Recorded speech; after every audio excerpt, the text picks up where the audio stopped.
जिलों की नगरी से गोविंद लाल और उदयपुर का प्यार भरा नमस्कार। आप देख रहे हैं मेरे चैनल भक्ति शक्ति संस्कृति और सत्य पर असत्य की विजय फेसबुक पेज पर। आपको बता दें कि उदयपुर एक ऐसा सुंदर शहर है जिसकी खूबसूरती के दीवाने लोग यहाँ पर अक्सर हर साल देखने के लिए आते हैं।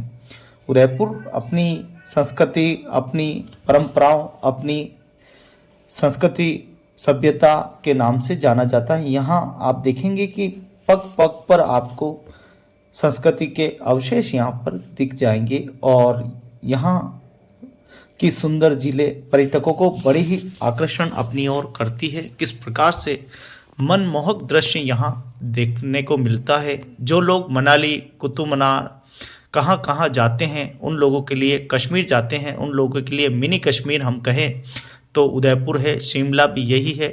और बहुत कम खर्चे में उदयपुर में शिमला जैसा और कश्मीर जैसा आनंद यहाँ पर लिया जा सकता है।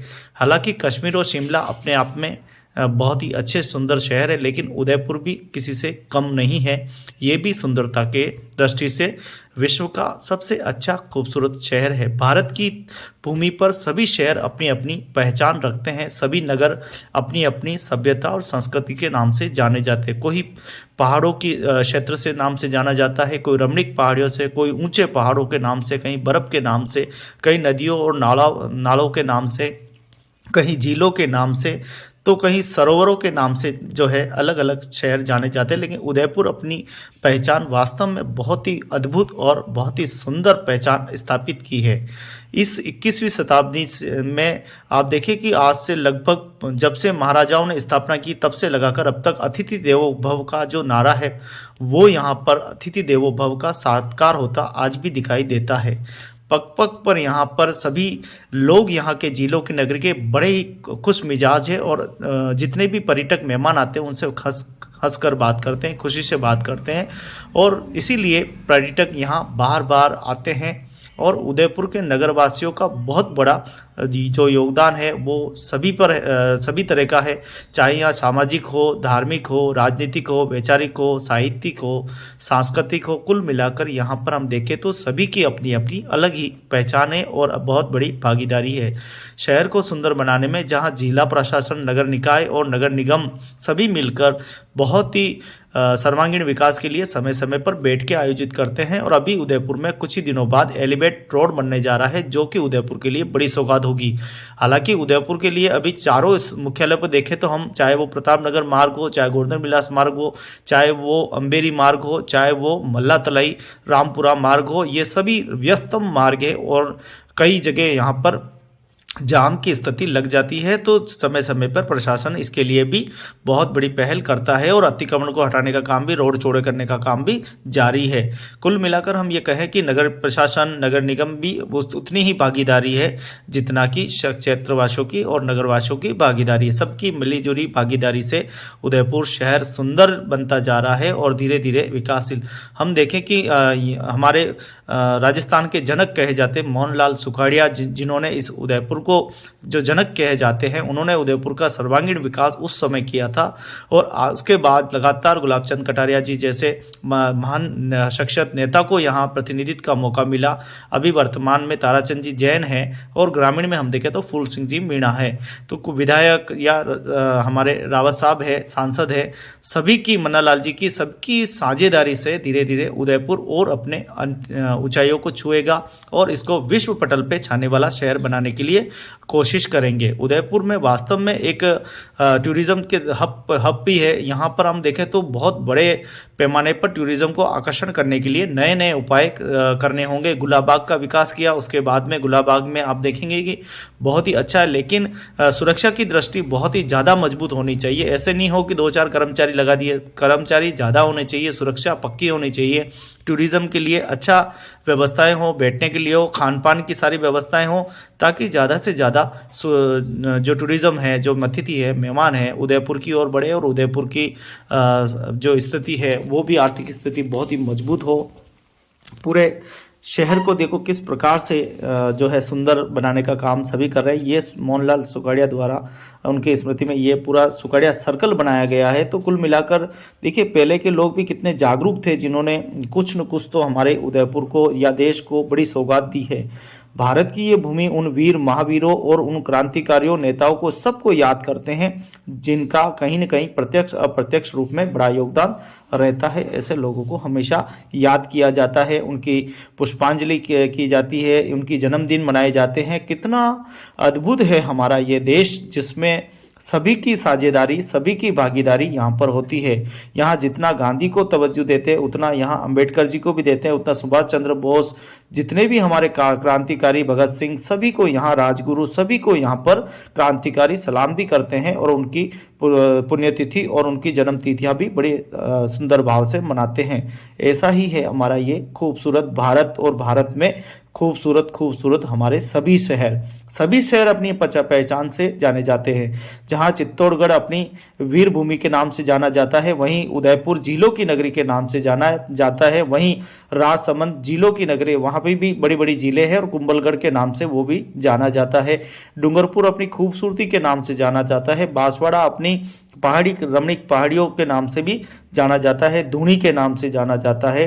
तो कुल मिलाकर सभी शहरों ने अपनी अपनी यहाँ पर पहचान बना रखी। प्रत्येक भारत के शहर अपने आप में पूर्ण है, अपने आप में बहुत ही सुंदर है, और सभी शहरों का अपने आप में कीर्तिमान इतिहास भी है। उसी क्रम में उदयपुर जिलों की नगरी का भी बहुत बड़ा इतिहास है। यहाँ के लोग उस समय भी जागरूक थे, जब महाराणा पृथ्वी शिरोमणि महाराणा प्रताप के युद्ध हो रहे थे, उस समय भी जागरूक थे और आज भी जागरूक है।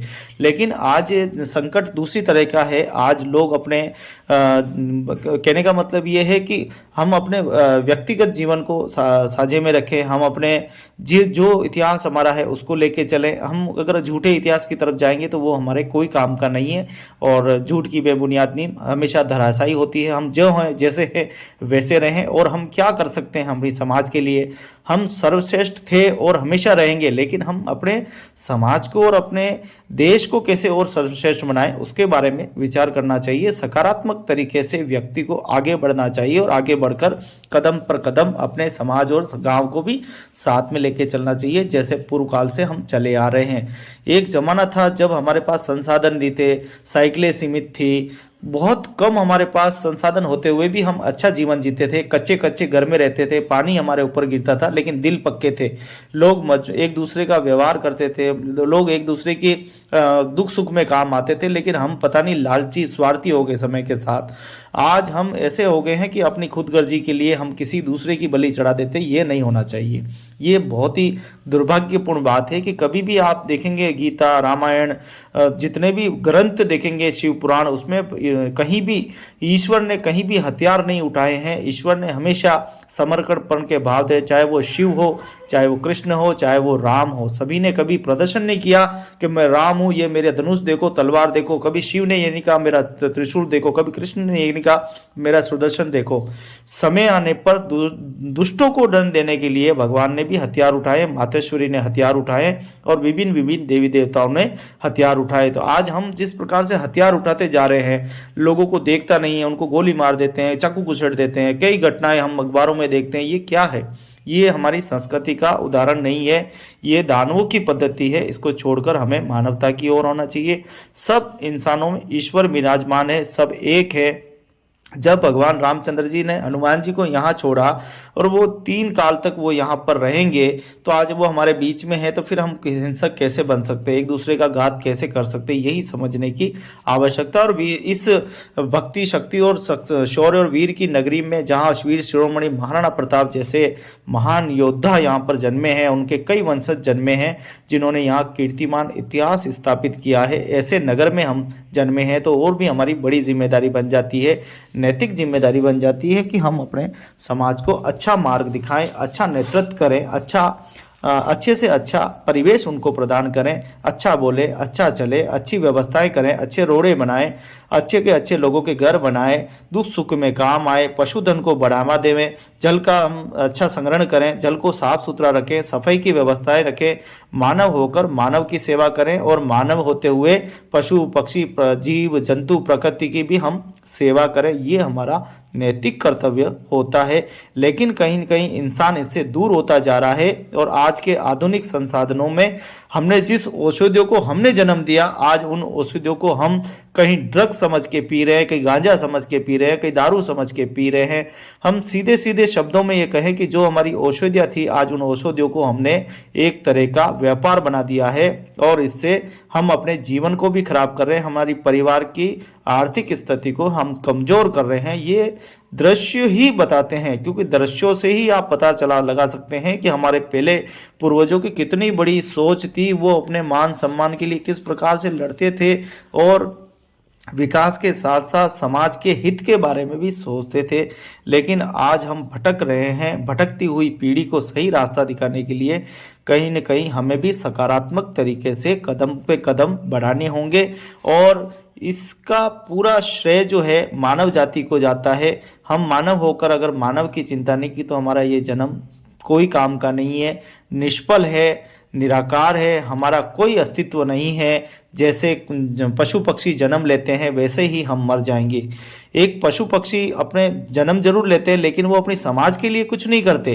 वो कभी भी अपने बच्चे को हॉस्पिटल नहीं ले जा सकते, स्वयं का मलम नहीं लगा सकते, स्वयं की अभिव्यक्ति नहीं कर सकते। पशु इसीलिए वो पशु बने हैं, पक्षी बने हैं। लेकिन इंसान एक ऐसा जिसमें बहुत बड़ी क्षमता है, जिसमें बुद्धि है, ज्ञान है, जिसमें सामाजिक चेतना है और वो स्वयं भी भला करता है और दूसरों का भी भला और हित के बारे में हमेशा सोचता है। इसी सकारात्मक तरीके से सभी को सोचना चाहिए और अपने भारत के उच्च भविष्य के लिए और बढ़िया करना चाहिए। अगर आप देश और विदेश में रहते हैं तो वहाँ पे भी आपको भारत की गाथाएं, गीता, महाभारत की श्लोक और गीता सार का पाठ भी आपको पढ़ना चाहिए, पढ़ना चाहिए।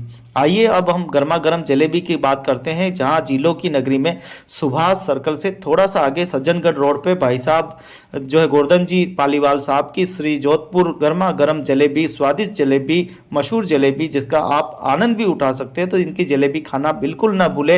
ये बहुत ही सुंदर जलेबी बनाते हैं और हम खाने का टेस्ट भी हम लगातार लेते रहते हैं। तो आपसे भी कहते हैं अच्छा खाइए और अच्छे रहिए, अच्छे बनिए, सच्चे बनिए और जिलों की नगरी में आए तो जरूर इसका जिलों की नगरी में घूमने का आनंद उठाते रहिए, क्योंकि ये आपका अपना शहर है। और अपने नागरिकों के लिए कहना चाहूँगा कि इस शहर की खूबसूरती हमेशा बनाए रखें। ये शहर हमारा बहुत ही अच्छा शहर है और प्रत्येक शहर के लोगों से कहता हूँ, सभी शहरों से निवासियों से, कि आप अपने अपने खूबसूरत शहरों को और खूबसूरत बनाने में अपना अपना महत्वपूर्ण योगदान दीजिए। जिलों की नगरी से मैं गोविंद लाल और आपको मीठी मीठी जलेबी, गर्मा गर्म जलेबियों के साथ लेता हूँ विदा। फिर मिलेंगे नई स्टोरी के साथ, नए जोश के साथ। देखते रहें मेरा यूट्यूब चैनल, फेसबुक पेज। आप सभी का बहुत बहुत धन्यवाद। जय मेवाड़, जय उदयपुर, जय